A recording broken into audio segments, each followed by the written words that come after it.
मी समाधान श्रीकृष्ण मुंडेची मम्मी. माझं लेकरू सकाळी रोडवरून जाताना आडविलं, गाडी चावी काढून घेतली, बेदम मारलं. मारलं, त्याला मारहाण केली, लाकडानं, बुक्क्यानी, लातानं, केस धरू धरू त्याला मारलं. कोयत्यानं मारलं, सगळ्यांनी त्याच्यावर मारहाण केली. आणि मग ते तिथून गेल्याच्या नंतर मग त्यानं ते शिवराज दिवटे मेन ते होता मारायला. मग त्या रागानं हे पुढे सगळे नादानं आहेत, लहान आहेत, हे सगळे मोठ्या माणसाने त्याला मारलं. मोठ्या माणसाने मारलं म्हणून मग त्याला काय करत त्याचं चुकलं की पोलीसकडे यायचं होतं, मग तक्रार द्यायची होती किंवा मला मारलं म्हणून. मग ते हुड नादान असल्यामुळं मी जालन्याला राहायला होते, मला माहित नव्हतं.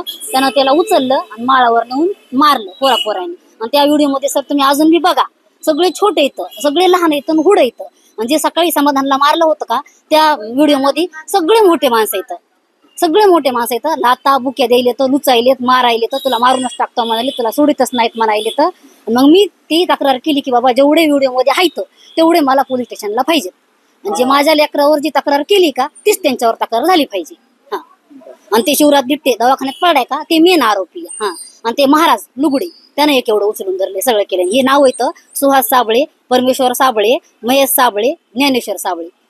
त्याच्यामध्ये तुम्ही म्हणजे जे 10 आरोपी आहेत त्यापैकी 8 जण आणखी त्यांचं नाव निश्चित नाही आणि 2 जणांचे नाव साबळेंचे नाव निश्चित आहे. तर काय तुमची मागणी असणार आहे? त्यांना अटकच झालं पाहिजे. ह्यांना अटक केलं ना, ही जी शिक्षा माझ्या ह्यांच्यावर होईल का ह्या लेकरावर तीच त्यांच्यावर बी झाली पाहिजे. आणि त्यांना बी आणलंच पाहिजे. ह्यांना कसं रात्रीत गोळा केलं तसं त्यांना रात्रीत सगळेच गोळा झाले पाहिजे. नाही, कुणीच आणलं नाही अजून. रिॲक्शन घेतली नाही. 2 दिवस झाले मी तक्रार करून. एबीपी माझा, उघडा डोळे बघा नीट.